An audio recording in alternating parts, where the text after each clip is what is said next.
Bonjour, 大家好, je suis Jenny, la fondatrice de German Mandarin School. Quand on voyage, savoir comment commander, c'est l'une des choses les plus importantes, non seulement pour manger, mais aussi ça permet de mieux connaître et apprécier la culture du pays. En mandarin, ce n'est pas forcément facile de lire un menu, alors je vais vous aider. Dans cette vidéo, je vais vous présenter 10 mots-clés pour comprendre un menu, 3 mots de cuisson, 7 mots-clés pour avoir des idées qui est dans le plat. Si c'est végétarien ou avec de la viande, etc. Je vais aussi vous expliquer un peu d'histoire sur quelques caractères à savoir par cœur. Avant de commencer, n'oubliez pas de vous abonner à la chaîne YouTube German Mandarin School. C'est parti! On commence par 3 mots de cuisson qu'on voit souvent dans les 小吃. 小吃, ce sont des petits plats, des apéritifs, des goûters. Les caractères de ces 3 mots de cuisson sont représentés par le même radical qui signifie le feu. 火, 火. Le premier c'est le sauté. Le sauté en mandarin, on dit 炒. 炒 est composé de 火 avec 少. 火, ça signifie le feu. 少 ici donne la note sonore. 炒, ça veut dire le sauté. 炒. Le deuxième c'est frire, ou bien faire frire dans de l'huile. On dit 炸. 炸 c'est composé de 火 avec 炸. Donc 炸 ici donne la note sonore. 火 avec 炸, on dit 炸. 炸, ça veut dire frire. À Taïwan, on dit souvent 炸. 炸.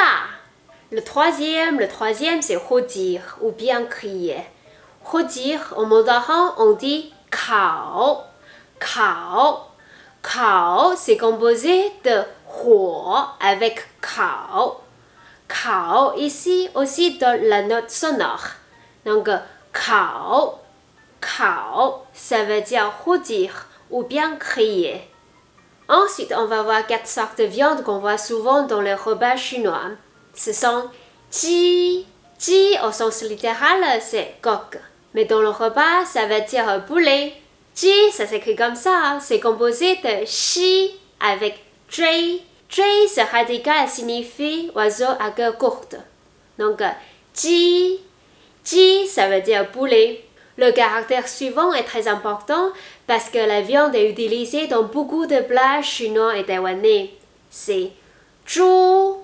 Zhu, ça veut dire le porc. Dans l'ancienne époque, pour les Chinois, zhu sont considérés comme les meilleurs animaux domestiques parce qu'ils mangent un peu de tout. Les poils de zhu servent à faire des brosses. Les intestins de zhu servent à faire des saucisses. La peau à faire du cuit. Les os comme encre, le sang comme peinture imperméable.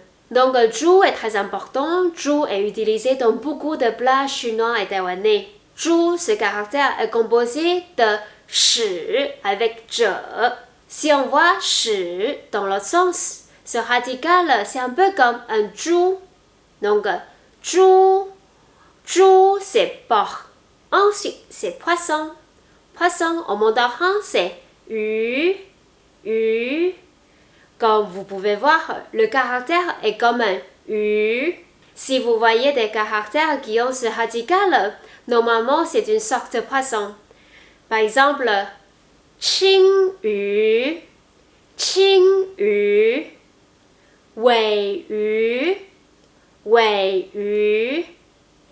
gui yu. Vous voyez, il y a toujours ce radical yu.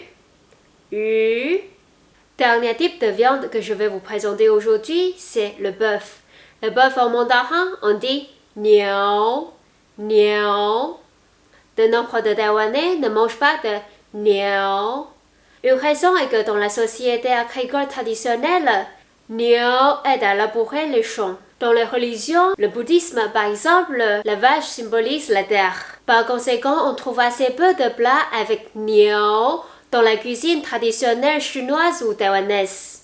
Donc, 牛, ça veut dire bœuf.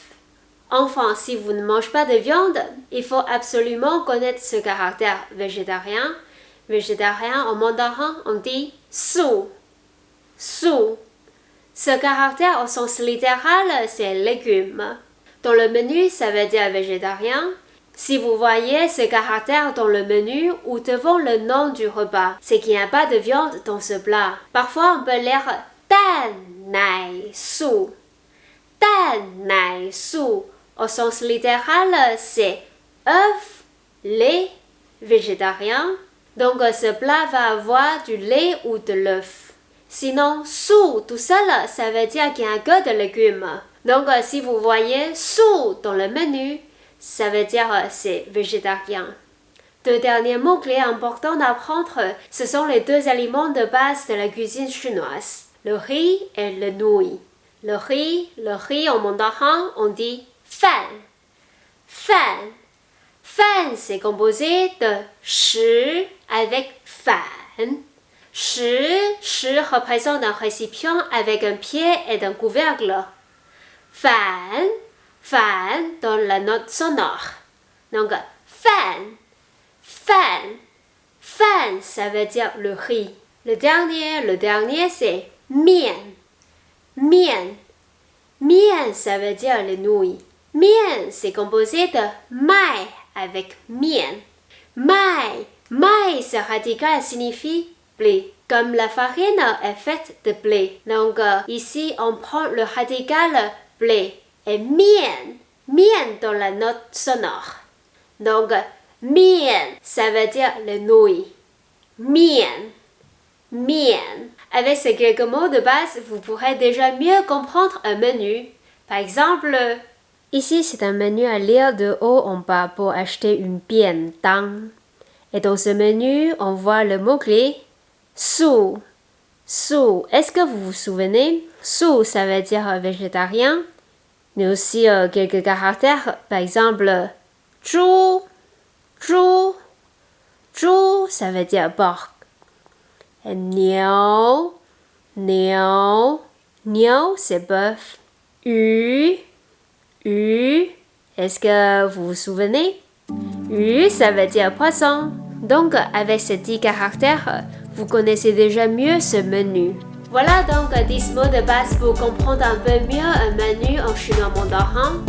Bien sûr, vous n'allez pas tout comprendre tout de suite, parce qu'il y a encore beaucoup d'autres mots de vocabulaire, mais ça vous donne déjà quelques repères pour choisir un plat. Je vous ai expliqué l'histoire et la racine du caractère en mandarin pour vous en souvenir plus facilement et le reconnaître. Dans une prochaine vidéo, je vais vous présenter d'autres mots-clés qu'on voit souvent dans les menus en mandarin. Bon courage et bon appétit! Si cette vidéo vous aide, vous pouvez partager avec vos amis. Mettez un like si cette vidéo vous a plu et n'oubliez pas de vous abonner à la chaîne YouTube Geometry School. Geometry School， 我们下次见哦，拜拜。